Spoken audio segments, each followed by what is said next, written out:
আসসালামু আলাইকুম ওয়া রাহমাতুল্লাহ। সম্মানিত ভিউয়ার্স, আমরা আমাদের জীবনে অনেক সময় নষ্ট করে অনেক রকম ভিডিও দেখেছি। তাই আপনাদের সকলের কাছে অনুরোধ রইল এই ভিডিওটি দেখার জন্য। এই ভিডিওটি খুবই গুরুত্বপূর্ণ আমাদের দুনিয়ার জীবনে এবং পরকাল জীবনে। তাই এই ভিডিওটি দেখার সবার কাছে অনুরোধ রইল, আপনারা সবাই এই ভিডিওটি অবশ্যই দেখবেন ইনশাআল্লাহ।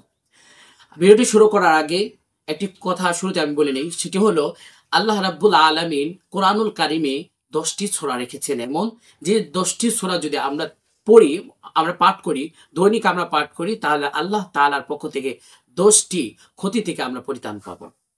প্রথম নাম্বার যে সূরা সেটি হলো সূরা ফাতিহা। সূরা ফাতিহা যদি আমরা পাঁচ ওয়াক্ত নামাজের পর এবং মাগরিব নামাজের পরে অথবা এশা নামাজের পর অথবা ঘুমানোর আগ মুহূর্তে দিনে যদি আমি 1-2 বারও তেলাওয়াত করতে পারি সূরা ফাতিহা, তাহলে এই সূরা ফাতিহা যদি আমি তেলাওয়াত করি, তাহলে আল্লাহ রাব্বুল আলামিনের পক্ষ থেকে দুনিয়া এবং পরকালে যে আযাব আমার উপরে আসতে ছিল, আমাদের উপর আসতে চাইছিল, সে সমস্ত আযাব থেকে আমি আপনি পরিত্রাণ পাবো। তাহলে এই দ্বারা বোঝা গেল যে সূরা ফাতিহা যদি আমরা দৈনিক পাঠ করি, তাহলে এই সূরা ফাতিহার মাধ্যমে আল্লাহ তাআলার পক্ষ থেকে যে আযাবগুলো আসবে, সে আযাব থেকে, আল্লাহর আযাব থেকে আমরা পরিত্রাণ পাবো।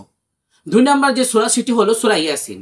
সূরা ইয়াসিন আপনি ফজর নামাজের পরে, ফজর নামাজের পর ফজর নামাজ আদায় করে সূরা ইয়াসিন তেলাওয়াত করবেন। এবং অন্য সময় সূরা ইয়াসিন আপনি তেলাওয়াত করতে পারেন। যদি সূরা ইয়াসিন আপনি তেলাওয়াত করতে পারি, তাহলে মৃত্যুর পরে আমাদের যে জিন্দেগি শুরু হবে, যেদিন আল্লাহ রাব্বুল আলামিন আমাকে আপনাকে কবর থেকে উঠাবেন এবং কাল হাশরের ময়দানে কিয়ামতের দিন আমি আপনি যেদিন দণ্ডায়মান হব আল্লাহ তাআলার সম্মুখে, এবং আমাদের মাথার উপরে অর্ধ হাত উপরে যখন সূর্য থাকবে, এই সূর্য যে সময় অর্ধ হাতের উপরে থাকবে, তখন আমরা খুবই পিপাসার্ত হব। যদি আপনি ইয়াসিন তেলাওয়াত করি, তাহলে ওই কিয়ামতের দিন আল্লাহ রাব্বুল আলামিন আমাদেরকে পিপাসার্ত করবেন না, অর্থাৎ আমাদেরকে আল্লাহ রাব্বুল আলামিন আরশের ছায়ার নিচে স্থান দিবেন এবং আল্লাহ রাব্বুল আলামিন আমাদেরকে হাউজে কাউসারের পানি পান করাবেন। এই জন্য প্রতিদিন আমরা চেষ্টা করব সূরা ইয়াসিন পাঠ করার জন্য। 3 নাম্বার সূরা, যে সূরা সেটি হলো সূরা ওয়াকিয়া। দেখেন, আমরা দুনিয়াতে জীবন যাপন করার জন্য আমাদের খুবই ইম্পর্টেন্ট সেটা হলো যে জিনিস, সেটা হলো কি রিজিক। যদি আপনার রিজিক না থাকে, টাকা পয়সা ধন সম্পদ যদি না থাকে, রিজিক যদি আল্লাহ তাআলা আপনাকে দুনিয়াতে না দেয়, তাহলে আপনার সংসার জীবন, আপনার সমস্ত কিছু আপনার কষ্টের মধ্যে থাকবে। সংসার জীবন যদি সুখ হয় এবং সংসারে যদি সুখ আসে, আপনি যাতে আর্থিকভাবে স্বাবলম্বী হন, আপনার রিজিক আল্লাহ তাআলার কাছে যাতে আপনি উত্তম রিজিক, হালাল রিজিক আল্লাহ তাআলার পক্ষ থেকে পাইতে চান, তাহলে আপনার কি করতে হবে? সূরা ওয়াকিয়া প্রত্যেক দিন মাগরিব নামাজের পর অথবা অন্য সময়েও আপনি সূরা ওয়াকিয়া প্রতিদিন পাঠ করবেন। সূরা ওয়াকিয়া যদি আমরা পাঠ করতে পারি, আল্লাহ রাব্বুল আলামিন আমাদেরকে কি করবেন? এই রিজিকের অভাব অনটন থেকে আল্লাহ রাব্বুল আলামিন আমাদেরকে পরিত্রাণ দান করবেন। 4 নম্বর যে সূরা সেটি হলো সূরা দুখান। 4 নম্বর সূরা সূরা দুখান। এই দুখান যদি আপনি প্রতিদিন পাঠ করতে পারি, তাহলে আল্লাহ রাব্বুল আলামিন, যদি কিয়ামত শুরু হয়ে যায়, আপনি কেউই জানি না কিয়ামত কোন দিন শুরু হবে, কিন্তু আমরা এটা জানি নিশ্চিত যে কিয়ামত অবশ্যই শুরু হবে। আপনিও সেই কিয়ামতের সম্মুখীন হতে পারি। যদি আপনি সূরা দুখান পাঠ করি, তাহলে কিয়ামতের ওই ভয়াল অবস্থা থেকে আপনি পরিত্রাণ পাবো এই সূরা দুখানের মাধ্যমে। 5 নম্বর যে সূরা সেটি হলো সূরা মুলক।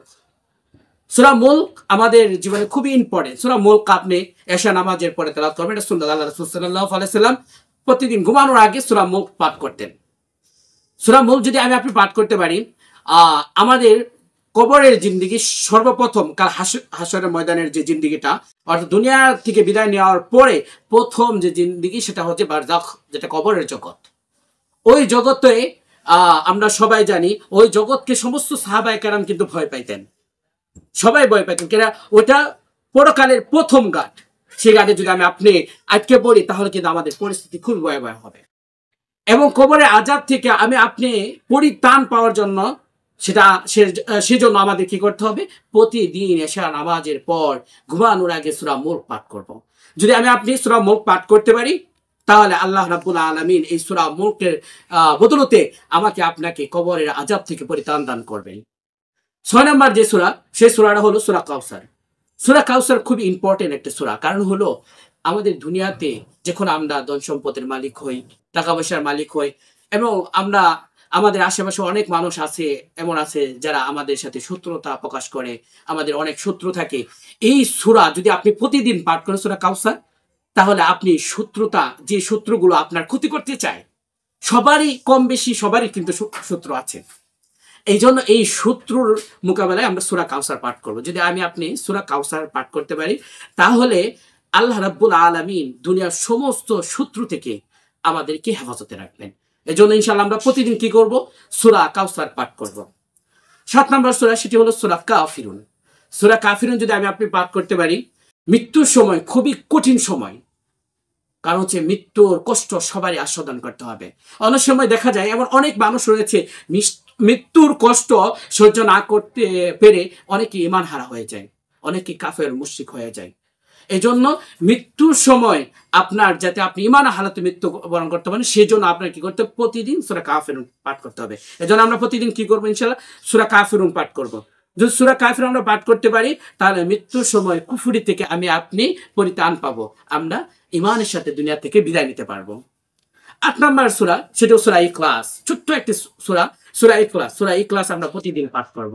কারণ হলো বর্তমান এই যে যুগটা চলছে, ফিতনার যুগ, এই যুগে কিন্তু অসংখ্য মানুষ মুনাফিকের আলামতে তারা ভরপুর। মুনাফিকের আলামত প্রত্যেকটা পায়, অসংখ্য মানুষের ভিতর মুনাফিকের আলামত রয়েছে। এজন্য যে ব্যক্তি দৈনিক সূরা ইখলাস পাঠ করবে, সে ব্যক্তি এই মুনাফিকি থেকে সে পরিত্রাণ পাবে। এজন্য আমরা কি করব? প্রত্যেক দিন সূরা ইখলাস পাঠ করব। সূরা ইখলাস যদি আমরা পাঠ করতে পারি, তাহলে আমরা সবাই মুনাফিকি থেকে আমরা পরিত্রাণ পাবো। 9 নম্বর যে সূরা, সেটা হলো সূরা ফালাক। সূরা ফালাক যদি আমরা কি করি, তেলাওয়াত করি, তাহলে আশেপাশে যে মানুষগুলো আমাদের দেখে হিংসা করে, অর্থাৎ হিংসা থেকে আমি আপনি সবাই কি পরিত্রাণ পাবো সূরা ফালাক। এই জন্য সূরা ফালাক আমরা কি প্রতিদিন তেলাওয়াত করব। সূরা 10 নম্বর যে সূরা, সেই সূরাটা কিন্তু আমাদের জীবনে সবচেয়ে বেশি ইম্পর্টেন্ট, সেটা হলো সূরা নাস, কুরআনুল কারীমের সর্বশেষ সূরা। সূরা নাস যদি আমি আপনি প্রতিদিন পাঠ করতে পারি, তাহলে আমি আপনি শয়তানের ওয়াসওয়াসা থেকে আমি আপনি পরিত্রাণ পাবো। কারণ শয়তানের ওয়াসওয়াসা এবং মানুষ রূপে যে শয়তানগুলো রয়েছে, এই শয়তান থেকেও, জিন শয়তান থেকে, সমস্ত অস্বসা থেকে, যাবতীয় অস্বসা, যে অস্বসাগুলো আমাদেরকে বিভিন্নভাবে মানুষের পক্ষ থেকে হয়, অনেক সময় শয়তানের পক্ষ থেকে হয়, জিনদের পক্ষ থেকে হয়, এই সমস্ত অস্বসার মাধ্যমে কিন্তু আমরা দুনিয়াতে অনেক সময় ক্ষতিগ্রস্ত হইতে থাকি। আমলের দিক দিয়া, আর্থিক দিক দিয়া, পারিবারিক দিক দিয়ে আমরা কিন্তু ক্ষতিগ্রস্ত হই অস্বসার কারণে। এই জন্য এই অস্বসা থেকে আমার আপনার কি বেঁচে থাকতে হবে। তাই এই অস্বসা থেকে বেঁচে থাকার জন্য আমার আপনার কি করতে হবে? প্রতিদিন সূরা নাস পাঠ করতে হবে। যদি আমি আপনি প্রতিদিন সূরা নাস পাঠ করতে পারি, তাহলে এই যাবতীয় অস্বস্থ থেকে আমি আপনি পরিত্রাণ পাবো ইনশাআল্লাহ। এই যে 10টি সূরার কথা আমি বললাম, ইনশাআল্লাহ আমরা সবাই চেষ্টা করব এই 10টি সূরা প্রতিদিন পাঠ করার জন্য। আল্লাহ রাব্বুল আলামিন আপনাদের সবাইকে, যারা আমার এই ভিডিওতে দেখছেন, সবাইকে এবং আমাকে আল্লাহ রাব্বুল আলামিন এই 10টি সূরার উপর আমল করার তৌফিক দান করুন। সবাই বলে আমিন। ওয়া আখিরু দাওয়ানা আলহামদুলিল্লাহি রাব্বিল আলামিন।